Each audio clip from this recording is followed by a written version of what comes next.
babies. That is not bullshit. It's true. This pertains to the Epstein files, the Clintons, and cannibalism. How do we know if someone is a cannibal? And I have a lot of fun going to late night parties with my friends. Most of the time I go to Epstein's Island, and there's a lot more fun there than you think. I've made quite a few friends there. Titled Ellen DeGeneres Ankle Monitor Visible Again in her latest Twitter video. If you guys don't know what an ankle monitor is, it basically means you're on house arrest, all right? I'm dating Leo so hot, I like young, super hot boys like you now, or Leo, or super rich young boys, I'm super hot now. Once upon a time in Hollywood, nearly 3 hours long, Leonardo DiCaprio attended the premiere, and by the end, his date was too old for him. So, even Prince Andrew's like, come on, Leo, mate, you know, you're nearly 50, son. What if the most viral jokes in Hollywood history weren't jokes at all, but a final warning to a system that was about to collapse? In January 2020, the air inside the Beverly Hilton didn't just turn cold, it became suffocating. Ricky Gervais stood on that stage for the fifth and final time, but he wasn't there to entertain the elite sitting in the front row. He was there to indict them. For years, the public viewed his jabs at the A-list as harmless roasts, the typical edgy humor of a British comic who didn't care about the status quo. But looking back at that night through the lens of the recently unsealed documents, the perspective shifts entirely. When Gervais looked out at a room full of the most powerful people on the planet and told them to shut up because they were in no position to lecture the public about anything, he wasn't just talking about their political speeches. He was talking about the secrets that were, at that very moment, beginning to leak through the cracks of their gilded cages. Well, you say you're woke, but the companies you work for, I mean, unbelievable. Apple, Amazon, Disney. If ISIS started a streaming service, you'd call your agent, wouldn't you? So, if you do win an award tonight, don't use it as a platform to make a political speech, right? You're in no position to lecture the public about anything. You know nothing about the real world. Most of you spent less time in school than Greta Thunberg. So, if you win, right, come up, accept your little award, thank your agent and your God, and off, okay? So... The tension reached a breaking point when he mentioned Epstein. The cameras panned to the crowd, capturing a sea of uneasy grins and eyes that suddenly darted toward the floor. It was the look of a group of people who realized that the gatekeeper was no longer guarding the gate. He was opening it. You'll be pleased to know this is the last time I'm hosting these awards, so I don't care anymore. I'm joking. I never did. But tonight isn't just about the people in front of the camera. In this room are some of the most important TV and film executives in the world. People from every background, but they all have one thing in common. They're all terrified of Ronan Farrow. He's coming for you. He's coming for you. Look, talking of all you perverts, it was a big year. It was a big year for paedophile movies. Surviving R. Kelly, Leaving Neverland, Two Popes. Shut up. Shut up. I don't care. I don't care. Many talented people of colour were snubbed in major categories. Unfortunately, there's nothing we can do about that. The Hollywood foreign press are all very, very racist. So, we were going to do an in memoriam this year, but when I saw the list of people that had died, it wasn't diverse enough. No. It was mostly white people. And I thought, nah, not on my watch. This show should just be me coming out going, well done Netflix, you win, everything, good night. But no, we got to drag it out for 3 hours. He obviously didn't kill himself, just like Jeffrey Epstein. Shut up, I know he's your friend, but I don't care. You like to make your own way here in your own plane, didn't you? Right, their job isn't acting anymore, it's going to the gym twice a day and taking steroids, really.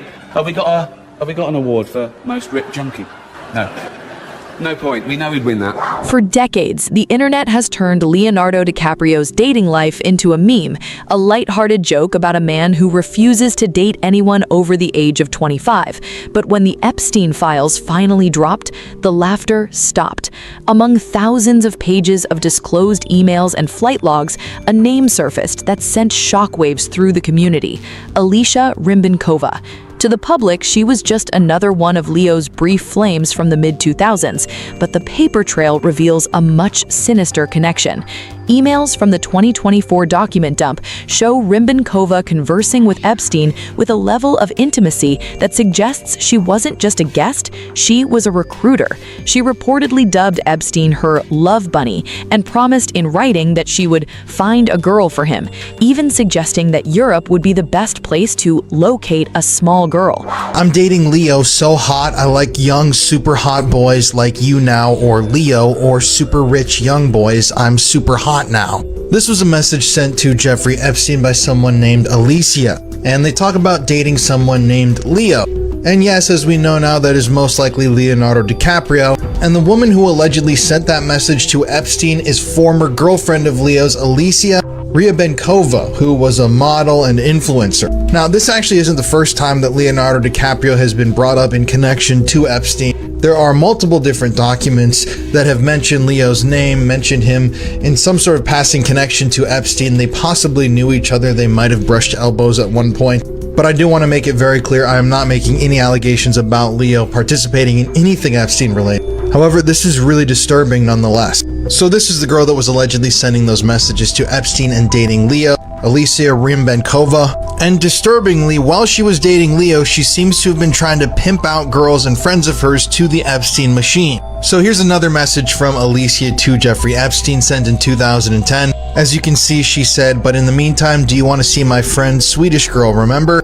Epstein says, "Who?" And she says, "Remember, I brought the girl to your house in Palm Beach like 4 years ago." That would have been in around 2006. There's also this message that she wrote, as you can see back in 2010, Alicia sent to Epstein. "I'll find girl for you this time, I promise. I'm so bitter now, I'll do anything. Europe would be better to find little girl." I don't see how you're possibly going to defend that one if you're Alicia. And there's even more. She writes here in May of 2010, "Love Bunny, do you want to see my friend or not? She would love to see you and she's sweet." Epstein wrote back, "I'm not in New York, send photos." I believe she then sent a photo. And later Epstein says, "Where is she and when were these pictures taken?" And then she says back, "Just spoke to her, she can come to my in 10 days. Her number blank." So clearly this Alicia girl was recruiting girls for Epstein's operation. And finally, there's another exchange here in 2015 when Jeffrey asks her, "Any new friends? J equals Happy Xmas." And she even writes back there and says, "Do you like black girls? The one I know really beautiful. She's 20, Happy Xmas, moi." Then Epstein says, "Send a photo." Misspelling there, and she says, "Sure." Now, I'm sure that there are going to be plenty more messages between Alicia and Epstein revealed, but I find it highly disturbing how she was dating Leo at the time when some of these messages were sent. I don't know if he would have had any idea about what was going on or not, but there are so many people that provided so many things for Epstein's operation, and it should really piss you off how none of these individuals are being held accountable at all. But Curious how the stars keep their glow and their homes A-list ready? I've handpicked the top-rated skincare, home, and wellness essentials favored by Hollywood's elite in my official Amazon storefront. Click the link in my description to shop the Celeb Curio collection today. While there is no direct evidence that DiCaprio participated in these illicit acts, his name appearing in the files, even as a reference to his association with Rimbankova, paints a picture of a man who was, at the very least, adjacent to the most notorious network in history. The 25-year rule suddenly looks less like a personal preference and more like a tactical boundary, a way to ensure the women in his life remain within a specific, controllable demographic that doesn't ask too many questions about the friends of the inner circle. That movie, Once Upon a Time in Hollywood, nearly 3 hours long. Leonardo DiCaprio attended the premiere, and by the end, his date was too old for him.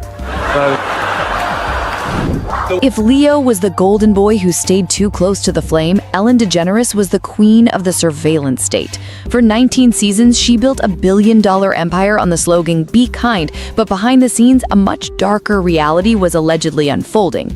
The 2020 exposure of her toxic workplace was just the tip of the iceberg. While the media focused on stories of mean producers and a hostile environment, rumors began to swirl from the Warner Bros. Lot about Ellen's obsession with total surveillance. Former staff staffers and guests have whispered about a disturbing level of monitoring that went far beyond typical security. One of the most persistent and shocking allegations involves the private areas of the studio.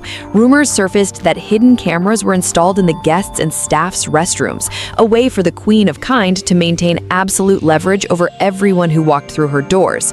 In the world of the high-level elite, information is power, and having footage of a celebrity or a high-ranking executive in their most private moments is the ultimate form of insurance.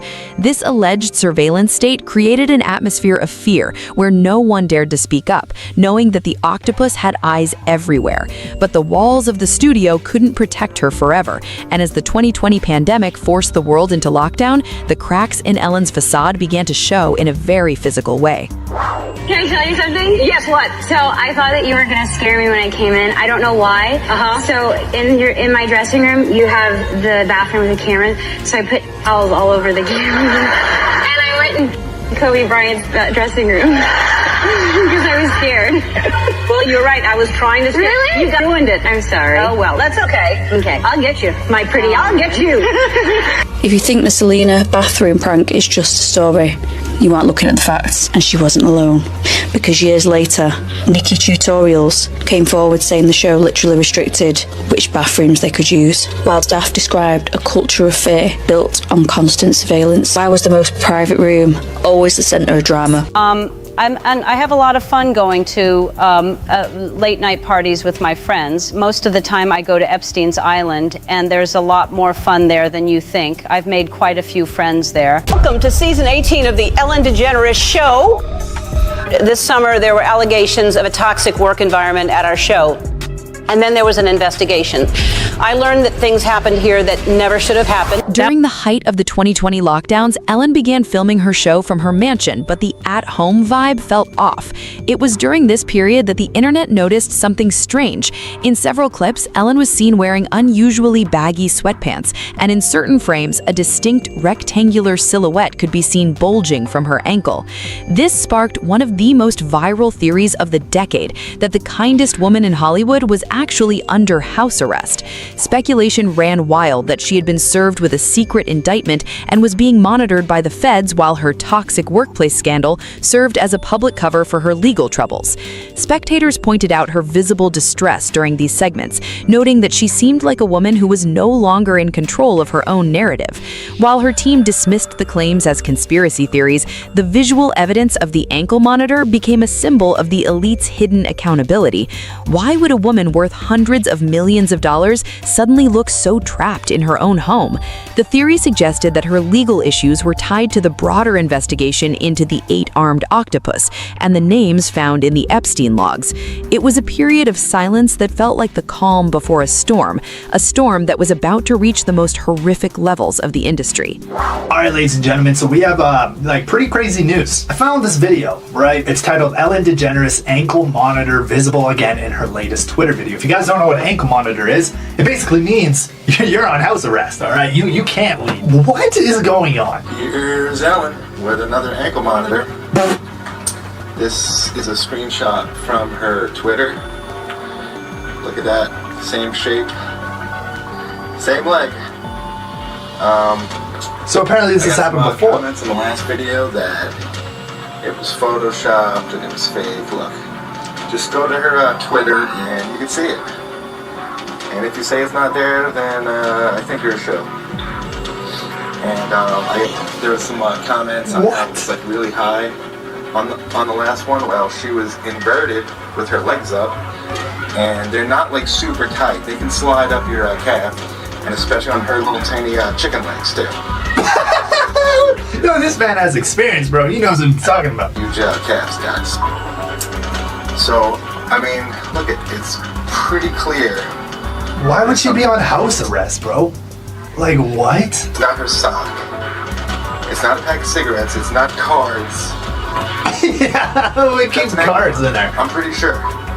Wait, she's gonna become David Blaine overnight, dude? Who've had them, unfortunately. And people are like, well, they're smaller. No, they're not. They're pretty, there's a lot of tech in them. They can actually speak to you through them.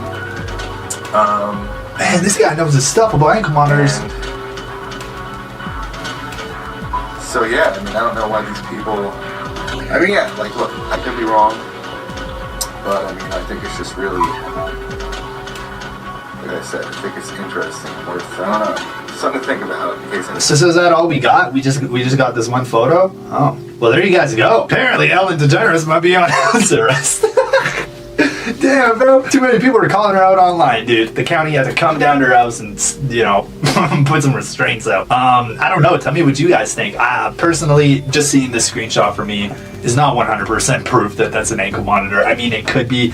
He's kind of talking about another video or something that I haven't seen personally. So, who knows? Maybe I gotta check out these Twitter videos. I don't know. If she was, I just don't see why she would be, you know? Like, I heard she's been pretty mean to her guests or to the people who work for her, but I don't see why she'd be like on house arrest. While the world was focused on the drama of the A-list, Jim Caviezel was out in the world telling a story that most people found too terrifying to believe. Caviezel, an actor who was once a darling of the industry before being blacklisted for his outspoken views, began speaking about the 8-armed octopus. He described a network that was so vast and so protected that it functioned like a single organism, with arms in the media, the government, and the tech industry. But the core of his testimony was even darker. Caviezel began talking about the biological extraction of a substance known as adrenochrome, which the elite allegedly used to maintain their vitality and power. He spoke of a vampiric nature within the industry, where the suffering of the most vulnerable is used to fuel the lives of the most powerful. According to Caviezel, the trafficking rings associated with Epstein weren't just for pleasure, they were for a form of harvest. He claimed that the octopus is addicted to this substance, and they will go to any lengths to ensure the supply is never interrupted. This is why the names in the Epstein files are so protected, because the head of the octopus cannot survive without its arms doing the dirty work. It was a chilling revelation that connected the toxic behavior of people like Ellen to a much more ancient and horrific ritual of control. When I bring this up to people, I'm not for trafficking of children. I want to stop it. It's just what they do to children. Children are nothing more than like a cow. It's already past the drug trade, okay? We're at that point right now. And if we let our little ones continue to be slaughtered, boy, there's going to be a judgment on this world, and especially our country. Because they're pulling kids out of the darkest recesses of hell right now, in dumbs and all kinds of places. The adrenochroming of children, look, where we're at right now, hopefully, we need your prayers. Essentially, you have adrenaline in your body. I'll just simplify it. And when you are scared, you produce adrenaline. If you're an athlete, you get in the fourth quarter, you have adrenaline that comes out of you. If a child knows he's going to die, his body will secrete this adrenaline, and they have a lot of terms that they use. It's the worst horror I've ever seen, is screaming alone, even if I never, ever saw it. It's beyond, and these people that do it, there'll be no mercy for them. A lot of people that are involved in it all over the world that are in this, and many of these people are very famous. Set yourselves apart from this corrupt generation. Be saints. You were not made to fit in. You were born to stand out. Some critics have pointed out Ellen's suspicious behavior over the years, including her support for the use of human stem cells that are taken from babies. In an episode of her show, Ellen, she revealed that all celebrities use stem cells taken from young people to stay youthful. Reports online have also linked Ellen's changed appearance to her not receiving these treatments anymore after Diddy was arrested. In an episode with Sandra Bullock, Ellen and Sandra Bullock openly discussed her use of adrenochromes extracted from children and laughed about how it kept them young. Okay, let's talk about this facial that you're obsessed with. How many, did you get the whole cast of Ocean's 8 to do Not this? everybody. Okay, good, smart ones. Just those that I thought would appreciate it. Okay, explain what it is. Well, it's this way in which one forces through microneedling. It's like a little roller with these, some of you, I think many of you know it, and it pushes through the skin and ruptures the collagen and then boosts it. You look like a burn victim for a day, but then it pushes the serum. What are you pushing into the skin, Sandra? Carrie? What are you pushing into the skin? Well, you push in whatever the facialist would like to insert into your pores. But what is it? It is an extraction from a piece of skin that came from a young person far, far away, and they somehow figured out how to extract It's foreskin from a Korean baby. When Ricky Gervais said shut up, he was also talking to the late-night hosts who were sitting there laughing. He knew that their truth was a curated version of reality, designed to keep the public distracted, while the real horrors happened behind the scenes. The fact that these hosts covered Harvey Weinstein and R. Kelly but refused to touch the names in the unsealed files is the ultimate proof of the system's defensive nature.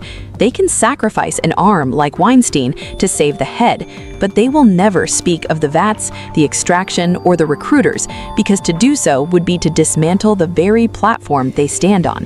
What made you think, you know what, I'm just going to hammer them? I don't care what the... Well, I thought... when they said, do you want to host the Golden Globes, all that stuff I said in the show was true. I said, I'm going to write my own jokes. Right? And I thought, who do I pander to? The 200 richest people in the room, or the 200 million people watching at home who aren't winning awards, who aren't millionaires? And it was a no-brainer. I was doing it for them, you know, and I didn't want to, it wasn't set out to hurt their feelings, but it was, if you're going to make it a spectator sport, then you better have something.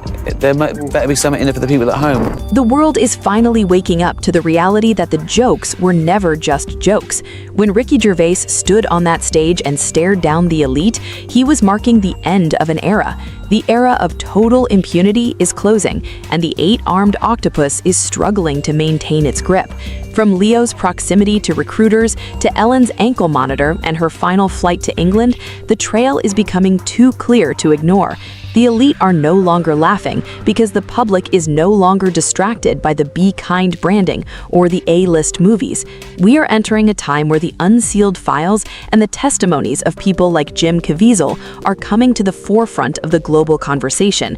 The secrets that were allegedly dissolved in vats on an island are being reconstructed through the courage of those who refuse to stay silent. The octopus might still be moving its arms, but the head has been exposed. As the names continue to surface and the elite continue to flee, the world is left with one final question.